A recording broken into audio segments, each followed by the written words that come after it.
Welcome back, students. I'm so glad that you're here to listen to the rest of Chapter 9 and beginning of Chapter 10 of our 39 clues. Hoping that you had a great week off. As usual, let's check the notebook and see where we left off, what was happening in Chapter 9. It has been a little while, hasn't it? So here we go. Chapter 9, number 1. Dan and Amy went to Independence Hall.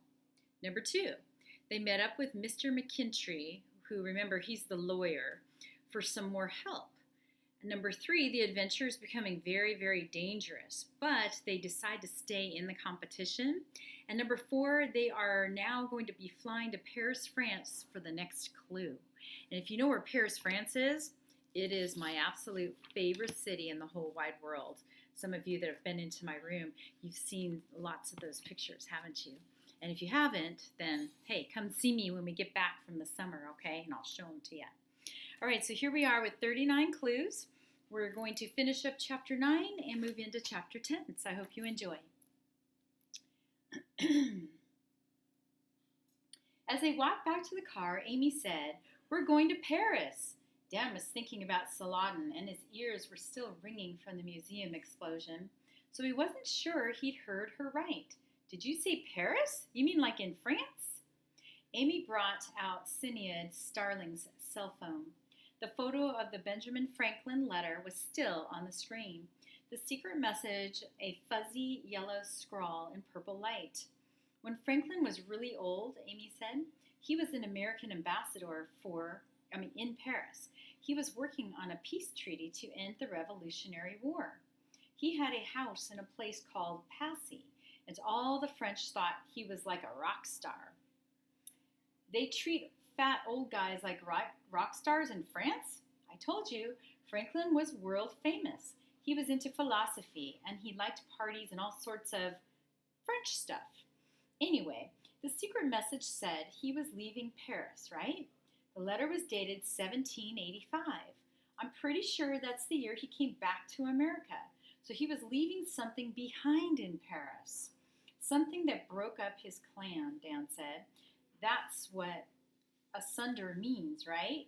You think he was talking about the different branches of the Cahills?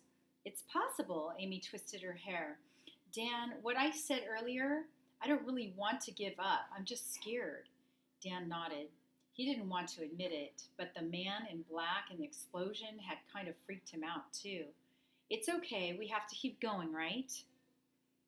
We don't have a choice, Amy agreed. Before they reached the curb, the door of the Toyota flew open. Nellie marched over to them, one earbud still dangling from her ear. She held up her cell phone like she was going to throw it at them. Guess what? She said. I just got a voicemail from Social Services in Boston. Amy gasped. What did you tell them? Nothing yet. I'm waiting for your big, amazing explanation. Nellie, please, Dan said. We need your help. They're looking for you, Nellie shrieked. Your aunt doesn't know where you are, does she? Do you know how much trouble I could get in? Throw away your phone, Dan suggested. What?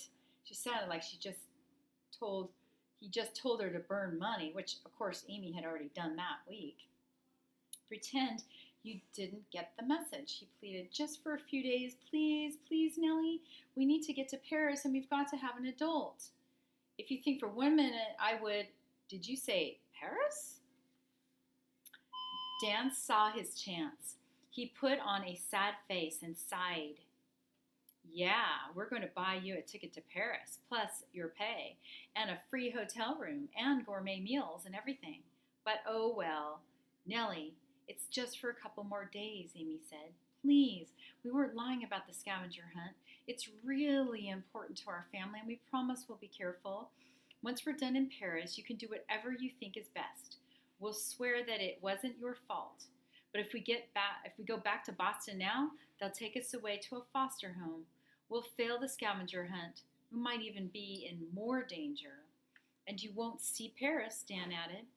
He wasn't sure which argument was most effective, but Nellie slipped her phone into her pocket. She knelt so she was looking them straight in the eye. One more trip. she said, but this could get me in a huge trouble, guys. I want your promise. Paris, and then we get you home. Deal? Dan was thinking that they had no home to return to, but he crossed his fingers behind his back and said, Deal. Deal, Amy agreed. I'm going to regret this, Nellie muttered, but I might as well regret it in Paris. She marched back to the car and got in the driver's side. Dan looked at his sister. About money. I figure we've got enough for 3 one-way tickets. We can go to Paris and have enough left for hotels and food and stuff for maybe a week. But I don't know if we'll have enough to get back. If Nellie finds out, let's worry about that when we get there, Amy said, and she ran to the car, already taking her passport out of her back pocket. So now we're moving on to chapter 10. Alistair O was just leaving customs when his enemies ambushed him. Bonjour, uncle. Ian Cabra appeared on his right. Have a good flight? Alistair turned to the left, but Natalie Cabra cut off his escape.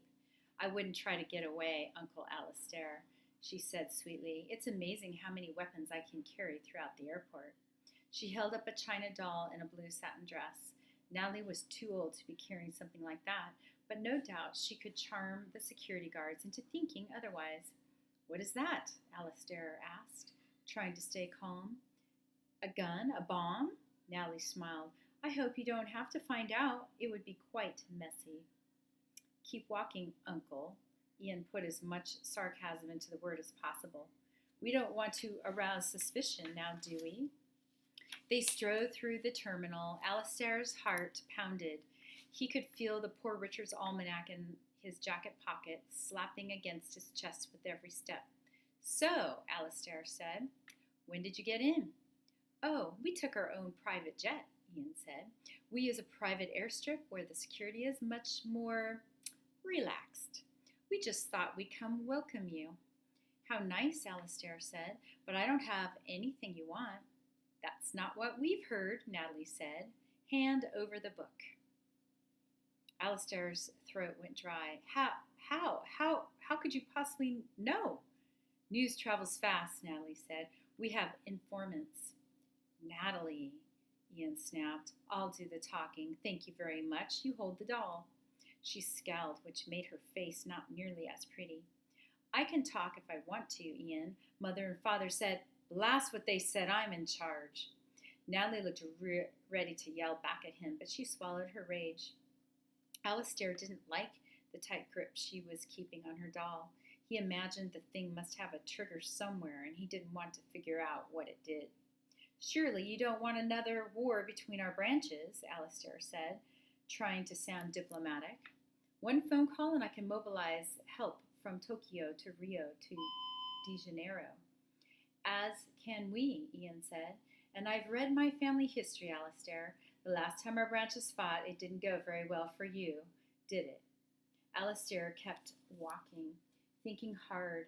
A gendarme was standing by a security checkpoint up ahead, about 20 meters.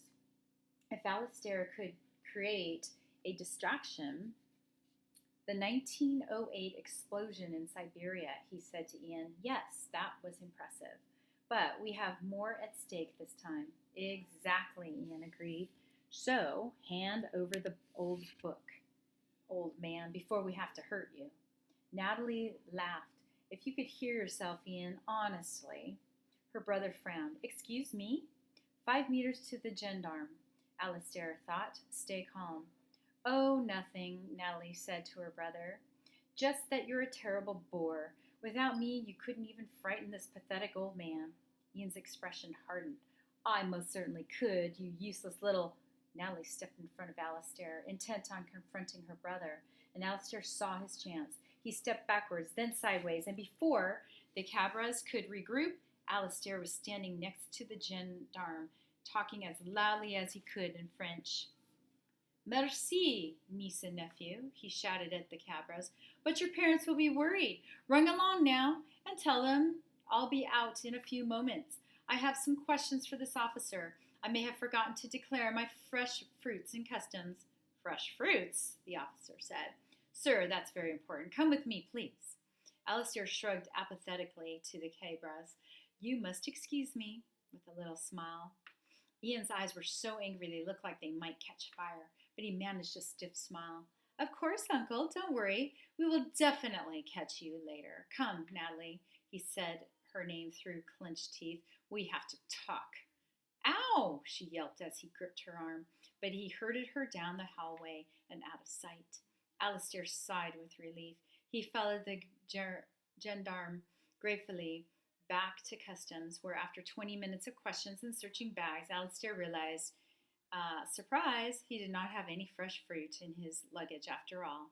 He pretended to be a confused old man, and the irritated customs officer let him go.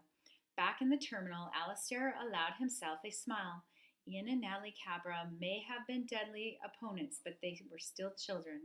Alistair would never let himself be outfoxed by youngsters like them, not when his own future and the future of his branch were at stake. He pretended the poor he patted the poor Richard's almanac, still safe in his jacket pocket. Alistair doubted any other team knew more about the 39 clues than he did. After all, he'd been spying on Grace for years, learning her purpose. There was still a lot he did not understand. Secrets he hoped Grace had given her grandchildren, but soon he would find out. He was off to an excellent start. He now understood the true meaning of the first clue. Richard S. S's resolution. He had to chuckle about that. Even Amy and Dan had failed to see what it really meant. He made his way through the terminal, keeping his eyes open for the Cabras, but they seemed to have vanished. He got outside and was dragging his bags towards his taxi stand when a purple van pulled up to the curb. The side door rolled open. A cheerful male voice said, "Hey there!" The last thing Alistair saw was a large fist hurtling towards his face. He didn't make it so well, did he? All right, you guys. Please enjoy your first week with distance learning. Work hard for your teachers. I know they've worked hard for you and putting so many things on the Google classrooms for you to enjoy and to learn, and be thinking about all the little clues that you get when you're reading your own stories. All right, until till next week. I'm actually going to read one chapter a week, and we're going to start with chapter 11 next week. All right, so enjoy, and we'll see you next week. Bye bye.